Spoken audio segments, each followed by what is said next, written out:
Таны богино амралтанд зориулж утга уран зохиолын яруу ихшгээр аялуулъя. Та унших хэрэггүй, зүгээр л сонсоорой. Цай уух зур радио нэвтрүүлэг.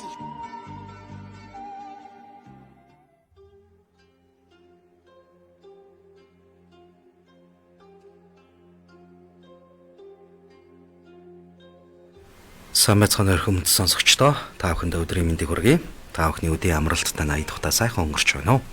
Их Монгол радио цай уух зур утга уран зохиолын цаг нэвтрүүлгээ таны өдийн цайны хачир болгон хүргэдэг байгаа. Бид энэхүү нэвтрүүлгээрээ зохиолч Сэрчин Огта үр цайхын их хүн бодит амьдралаас сэтвэлсэн хайрын туучийг та бүхэндээ хүргэж байгаа. Ингээд энэ өдөр та бүхэндээ энэхүү хайрын туучийн 54, 55 дугаар хэсгийг шууд хүргэх болно. Хамтдаа байгаарай.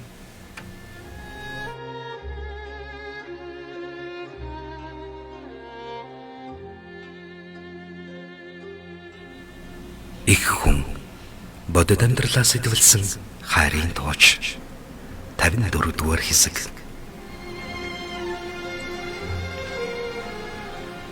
Бахим хүзүүтхүү анхны даалгавраа аваад доо яамны хүн улаан тонгорох очид эртээ хамт явж байх үедээ үнэхээр хурдан гүйж чаддаг байсан юм.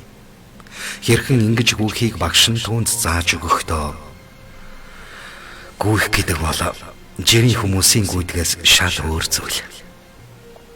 Хамгийн эхлээд амьсгалын дасгалыг тоолж сурах ёстой.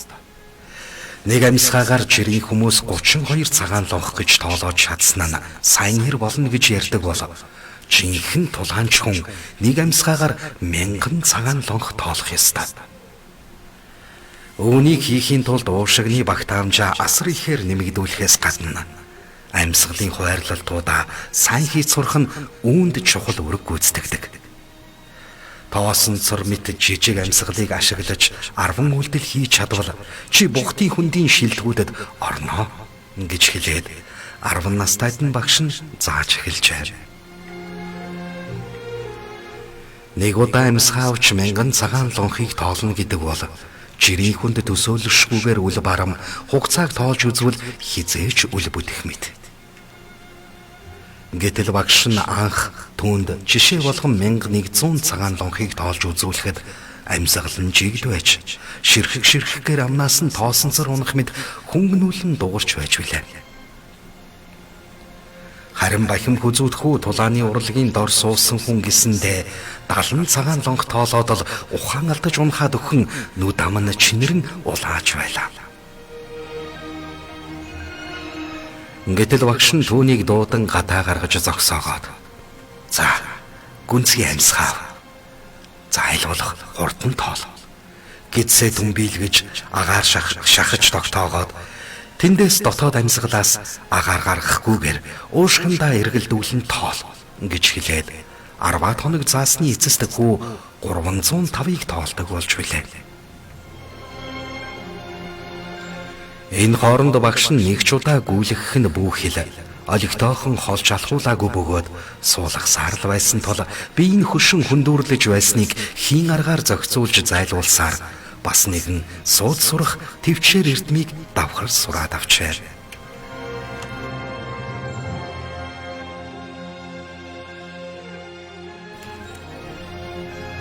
Арван хоногийн дараа багш нь түүнийг гадаа гаргаад тэр модыг тойрдгүйгээр амьсгалаа айлуулах чөлөөтэй авна шүү гэлээ. Хүү ихлээд хөнгөн гүйж байснаа хурдаа нэмж модыг тойрон ирэхээр гүйхэд хөлн хөнгөрөн жигүүр урагчсан юм шиг хурдан болсон байлаа. Ингэж хүү хөнгөний тамирт дасгалжуулсаар жилийн өмнө л багш нь биеийг нь даалган орхижээ. Тэр одоо хурдан мориноос ч хурдан гүйж чадах хөнгөн тамир суусан байлаа. Доо яамны дарга улаан тонгорох хоёрыг дагаж явсан хүү тэр хоёрын ярианаас чихний үзүүрт хальдуулдах. Энэ хүү хэр хурдан байв гэхэд хурдан л байх гэж бодож байна. Гих зэргийг дуулаад бяцхан бардам сэтгэл төрж үзүүлмээр санагдаж байсан ч багш нь түнд сайтар захиж хизээч онгөрж бардам зан гарган бусдын өмнө эрдэм чадлаа гайхуулах хэрэггүй. Энэ бол бидний аман тангарах шүү. Ээдээ хүү минь. Нууц эрдмээ далд байлгаж хэрэгтэй үед л гаргахгүй бол бид өрөндсээрээ хүүс тэмдэрэгдэгч аюулд учирч мэднэ гэснийг санан дуугүй л сонсоогүй царайлж явлаа. Нэлээд хугацаанд хол газар туулж хадасах ихтэй газруудыг мориносон бууж хөтлөн давж гарахад цаана нь бүрч өндөр хавцлууд харагдахад за бидний ирж хүлээх ёстой газар энэ байна. Тэнгэр уул гэдэг нэртэй хавцлуудын салбар газар шүү. Өндөр хавцлууд уулыг ашиглан орж ирж байгаа дайсны мэрэгдсэн тусгай баг байгаа юм. Урд нь Япон самурайнуудын гол хэсэгт нэвтэрч юу ч хүү самарч байсан туршлагатай алуурчдын баг тулаа том болгоомжтой байх хэрэгтэй. Тийм учраас маршал цөөн боловч маш чадварлаг хүмүүс авч яв гэж үүрэг болгосон юм. Тэд ууланд явах онцгой чадвартай хэдий ч өндөрлөг газар өссөн нүүдэлчин удмын тулаанчдад арай л хүрэхгүй байх. Гэхдээ л ганц хоёр давуу талдаа эрдэж өрөөсө болохгүй. Тэдэнд төрөл бүрийн хувирдаг зэвсгүүд бий гэж дахин анхааруулад эндээс эхлэн тэднийг барааны газраас чимээ гаргалгүй дагах ёстой. Улаан донгоргоо чи хөлийн алхалтын чимээг алсаас дагдгаараа алдартай биз дээ. Гэхэд хүүгийн нүд сэргэж багшаа би ч бас чадна шүү дээ гэж хилэнгээ алдан хилээ хазжээ. Багш нь түүнийг бүтэн бээрийн газраас ирэх амьтны хөлийн чимээг ялгах сонсох аргыг зааж өгч байх та. Байглаасаа төрсэн авьяастай хүүхэд шүү гэж урамшуулдаг байв. Бахим хүзүүд хүү чихэнтэй үнэхээр л өсгөгчтэй юм шиг далдын чимээг ялган таних сонор соргог авьяастай тул одоо удахгүй буг гарч ирнэ. Удахгүй чон явна. Үнэг шогшиж явна гэх мэдчлэн ялгаж таньж хэлээд багшийн гайхшруулж байсан юм.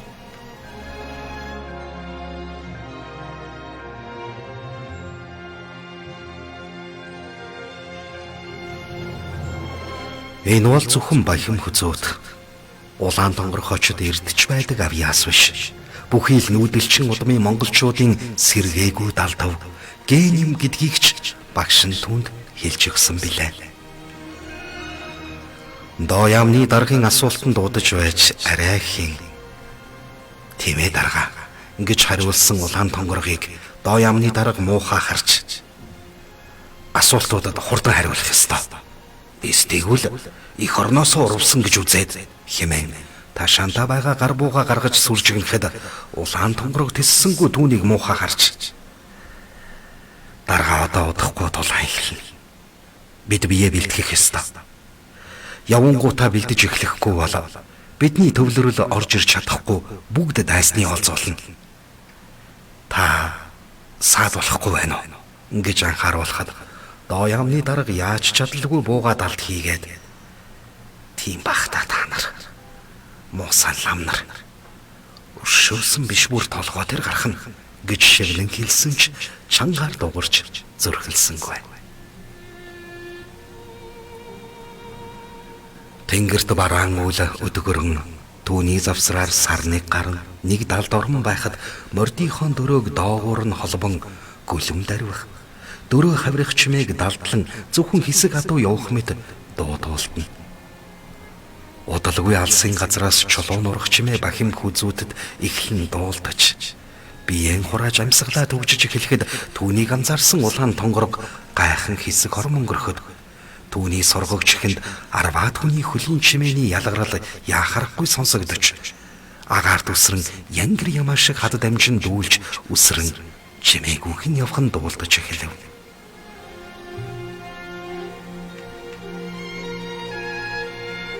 Энэ үед бахим хүзүүдхүү бүрчилгүй ялган сонсоод аюултай хол харайдаг хүмүүс гэж дотроо бодсон ч багш нь түүн зааж өгөхдөө хол харайж хурдан хөдлөх нь чухал биш.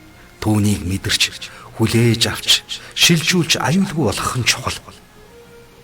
Энэ л хамгийн чухал юм шүү гэдгийг зааж өгснийг санан арваад хүмүүсээс 100 алхмын наан өөр нэгэн хөнгөн хөлтөө 2 ч хүн бараг чимээ гаргахгүй тэднээс холгүйхэн 200-аад алхмын цаана явж байгааг таньж мэдэн улаан тонгоргийн чихэнд ойртон шимнэж хэлэв.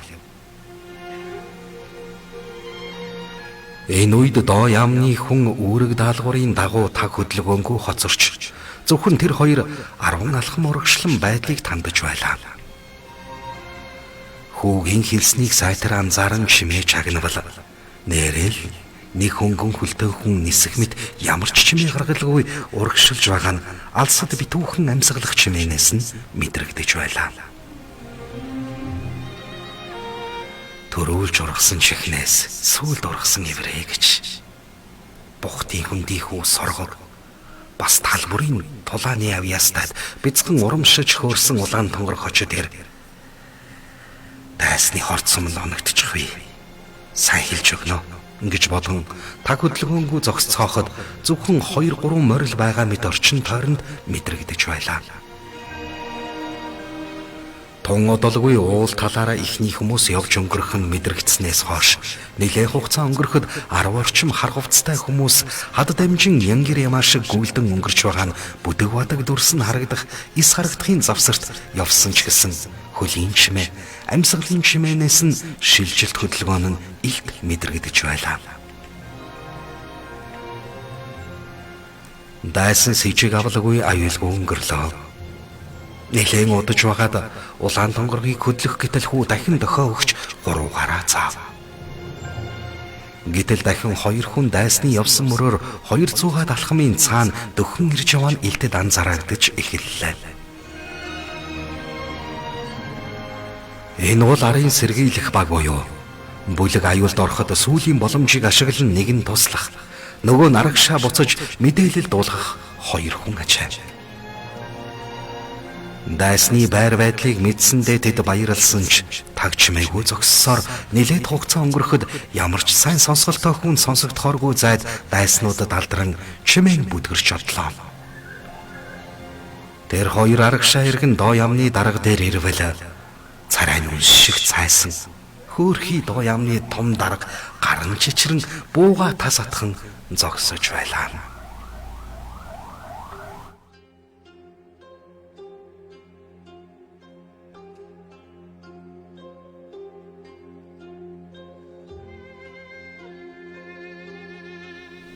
Тавны 5 дугаар хэсэг. Даргийнхаа хадмуудыг нүүлгэх нэрээр ганц 2 хоног гадуур явж байгаад ирсэн хуйсга нуур хөх. Цэргийн ангидаа эргэж ирээд хэд хоног дэглэмдээ орж ядан байтал. Чамтай хүн уулзна гэж байна. Эргэлт иржээ гэхэд ихэд гайхсан тэрээр хин намайг ирэхээр ирдэг билээ байц гэж бодсоор эргэлтийн газарт очивол даргын хадмыг нүүлгэх үеэр ирж дагуулж яваад кино ший үзэж захирагчийн ихнэрийг уурлуулдаг нөгөө цэвэрхэн царайтай шар хүүхэн байв.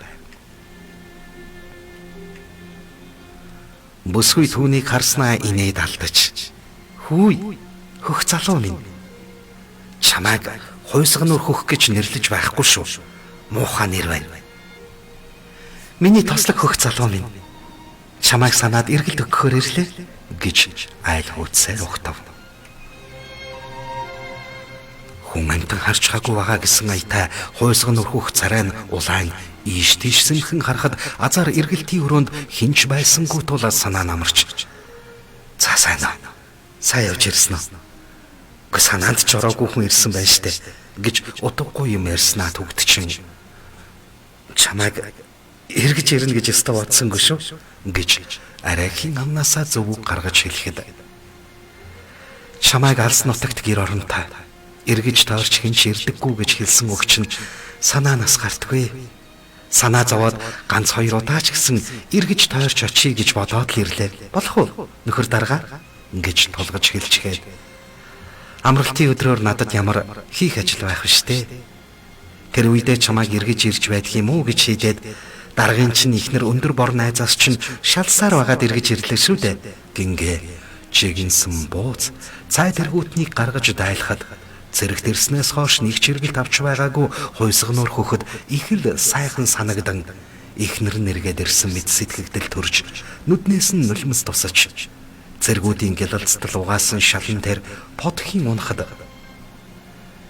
хөрхий доо гэрээ бүр санчсан байна шүү дээ энэ хүн чинь гэж түүний гэлтэд өрөвдсөн цэвэрхэн шар царайтай хүүхэн нулимсыг нь арчхад биеэр нь цахилгаан гүг шиг болон жирс хийж эмэгтэй хүний гоо сайхан бие өнөр болбрай зөөлөн гарыг биедээ хүргэхгүй удсан тул нүдэн сүүмэлцэн толгоон давилзаж цогтох шиг боллоо.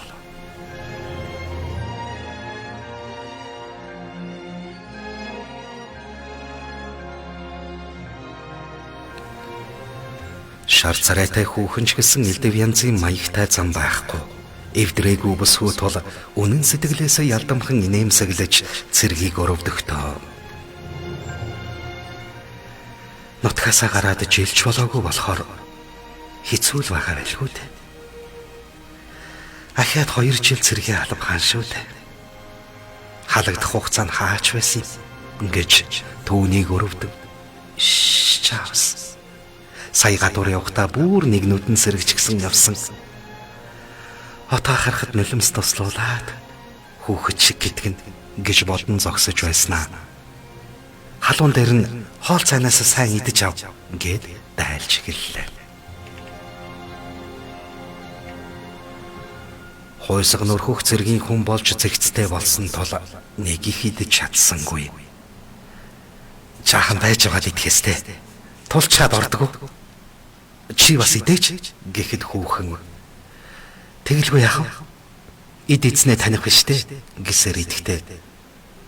Надтай хамтдаа идэхгүй бол би ч олигтой идэхгүй гэсээр хоёулаа ханиндаа идсээр бууцч дуусаж халуун савны ёроолд жаахан цай үлдэх шиг болоход хүүхэн нэгийг сансан бололтол. Яна чи бусадтай аваач өгөх байсан биш үү гэж асуухад цэрэг. Харин тийм ээ. Болдгсон бол тэгэх л байлаа. Даанч цэрэг дээр ирсэн эргэлтийг тэгэж найр хийлэгдэггүй юм. Энэ бол цэргийн хүнсний аюулгүй байдалтай холбоотой байх л та гэж ихэд мэдэм хэрэн хариулсан ч тэр нь яахаргүй үнэн байлаа. Тэгж байтал цайж дуусгаж сав нь хан ян хийх сонсогдоход хүүхэн одоо бол авгаач нь ихэнхийг нь идчих шиг боллоо гэж тоглоом шоглоомоор хэлэхэд яж үгэнд хазар нь улаасан хойсох нөрхөх их л баяртай савыг нь буцаан өгөөд баярлаа найзаа. Ястаа нэг санаандгүй ирсэн зочин байлаа. Даанч савыг нь хоосон буцаахан дээ. Одоо яадаг вүлээ би гэхэд зүгээр дээ. Хариуд нь энэ дээр үнс гэж хацраа өгчгөл. За худлаа тоглосон. Их орноо хамгаалж байгаа цэрэг хүнд сэтгэлээс өөр юу байх вүлээ? Байх вүлээ дээ. Хожим халагдахаараа нутгаасаа суур хон явуулж өвлийн хүнсийг минь бэлдэж өгөөд ачиг минь хариулах юм байгаа үсттэй гэд тас хөхрлөө.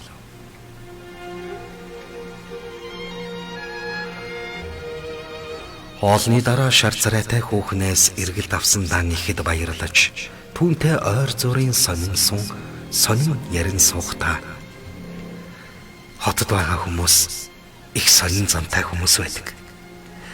Хүнийг дайлна гэж мэддэггүйгээс гадна автобус унаанд явахдаа болгоомжтой явахгүй бол хинэгний халаас ухаж байгаа хүнийг харвал эзэнд нь хэлж болдоггүй гэсэн.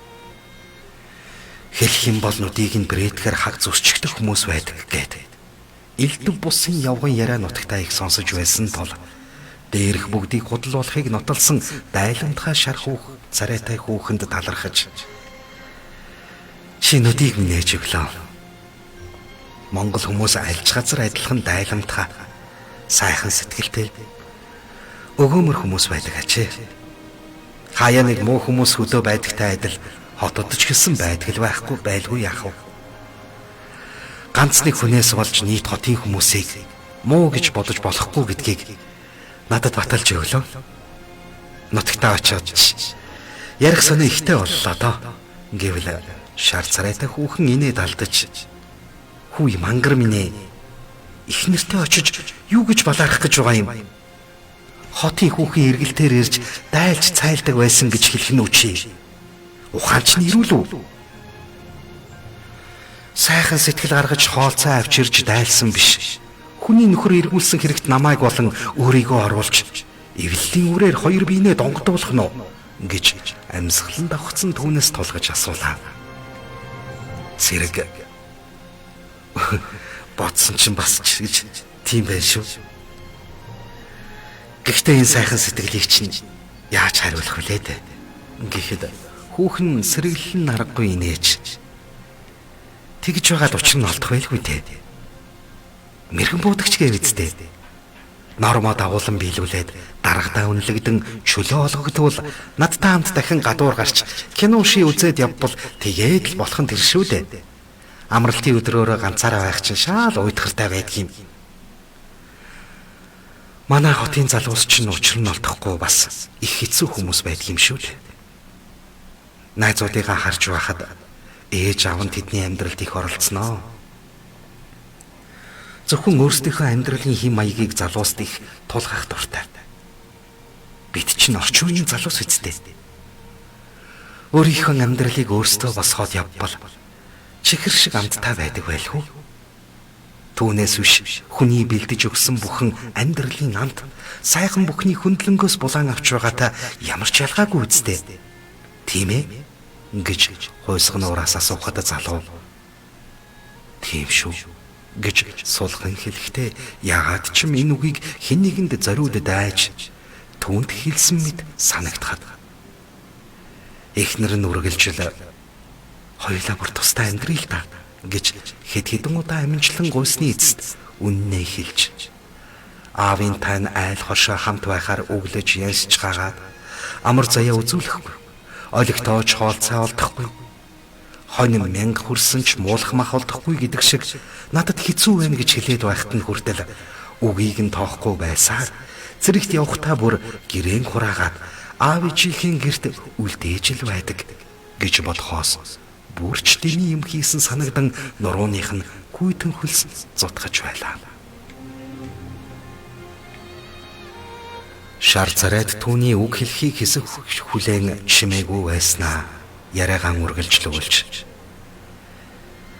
би тийм юмд стад оргоо айлгэр болж амьдрал эхлүүлсэн бол залуу хүмүүс өөрсдөө л алдсан ч онсон ч өөрсдийн амьдралаа өөрсдөө шийдээд явах ёстой гэж боддог зөрөвдгөнтэй.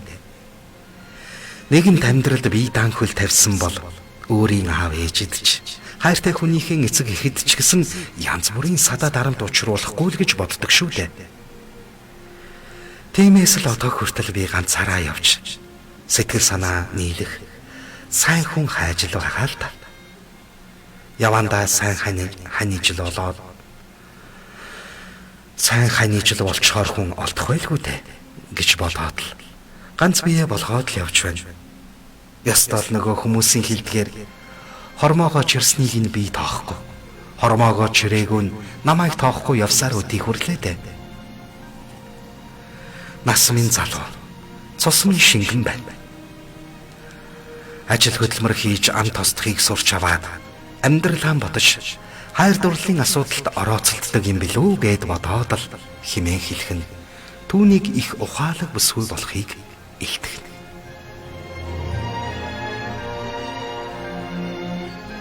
Үргэлжлэл бий.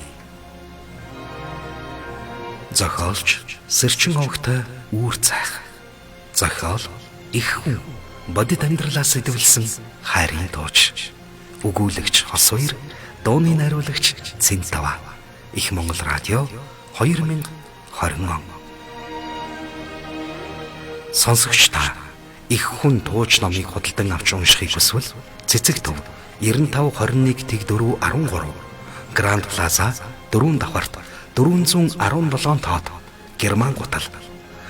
Мөн бүхийн өргөө гоё офис 88 10 17 14 мөн азхур интерномын дэлгүүрүүдэд борлуулагдж байна.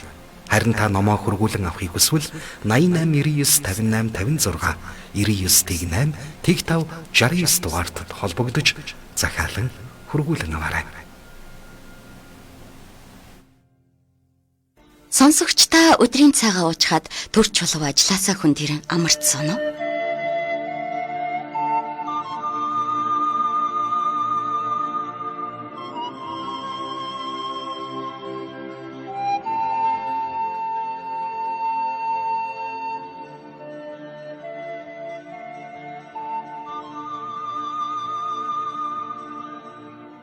таны богино амралтанд зориулж утга уран зохиолын яруу ихшгээр аялуулъя. Та унших хэрэггүй, зүгээр л сонсоорой. Цай уух зур радио нэвтрүүлэг.